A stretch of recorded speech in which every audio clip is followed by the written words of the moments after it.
Hello everyone, my name is Ethan Dykes and today I'm going to be showing you guys 5 advertisements that I picked out from Nike throughout the years, the last couple of decades to be exact.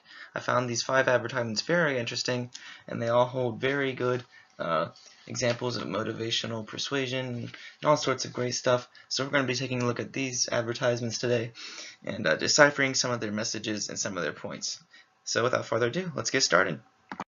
So many of you may very well know Nike's Just Do It slogan. It is perhaps the most famous thing about their company, but many may not know that it actually only started in 1988, was the first time that a commercial using this slogan appeared. This commercial aired on television in 1988 and starred an 80-year-old runner in the Bay Area called Walt Stack. He was quite a very famous local man, and the commercial just had a very, very light-hearted feel to it, and just had a lot of humorous appeals. And at the very end, the "Just Do It" words appeared and forever changed the company of Nike to have those slogan.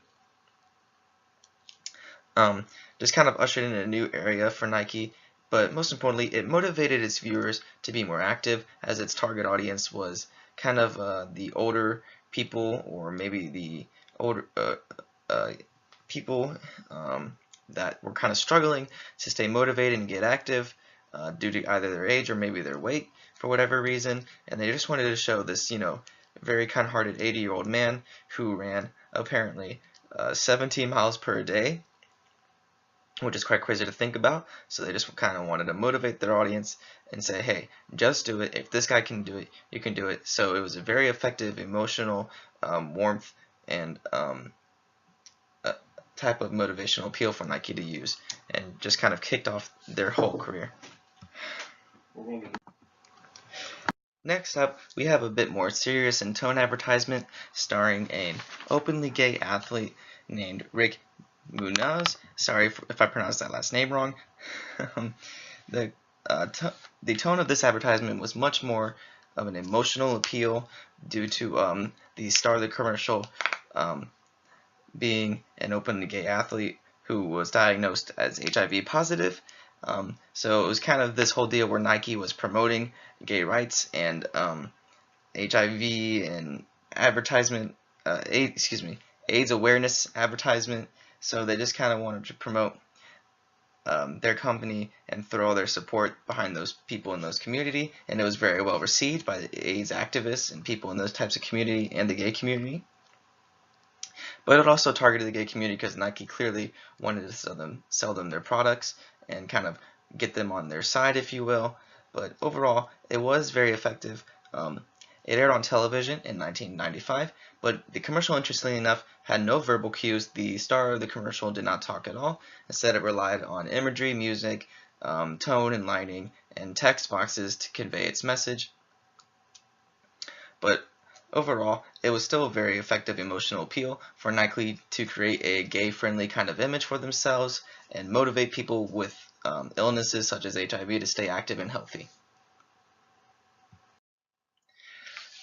Alright, so jumping forward a few years, all the way into 2012, we have Nike's Voices campaign that aired on TV as a minute-long commercial in 2012. This commercial targeted women in sports and promoted their equality and importance in the sports. It featured lots of young, prominent female athletes, and Nike just kind of wanted to have this emotional or even like guilt-ridden appeal for women to have more rights and more, I guess you could say, emphasis in sports. They just wanted to emphasize and show how important women in sports could be.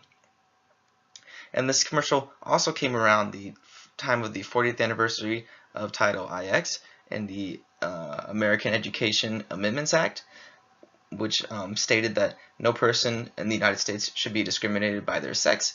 So Nike definitely wanted to promote gender equality in this one and have this intrinsic guilt and warmth type of motivational appeal for their audience to buy their products.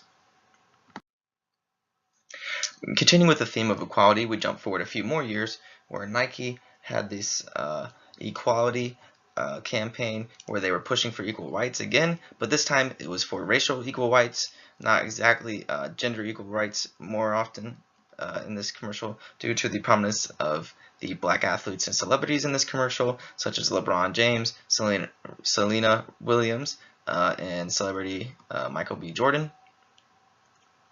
And this one had very, very strong emotional and patriotic appeals, as America was having lots of racial issues at the time, so it definitely appealed to people's sense of patriotism, and it also garnered very positive receptions for Nike, as they wanted to promote equality in sports for all types of athletes, and overall this was a very effective motivational appeal for Nike. Last but not least, we have Nike's latest and perhaps most controversial ad campaign of all time, where they backed a controversial NFL quarterback, Colin Kaepernick, who garnered a lot of controversy around himself for his kneeling during the national anthem during games in protest of racial inequality and police brutality. And Nike just kind of came out of nowhere and threw their support behind this guy, so it sparked a lot of controversy that both harmed and improved Nike's image. Due to backing such a controversial figure, their sales boomed in the weeks following, but they also received lots of harsh criticism from those who were not fans of Kaepernick, who criticized Kaepernick, and it just kind of effectively pushed Nike into the spotlight for a while, drew a lot of attention towards them, but overall had very mixed receptions. This advertisement kind of focused on emotional appeal, but it was very mixed emotional appeals.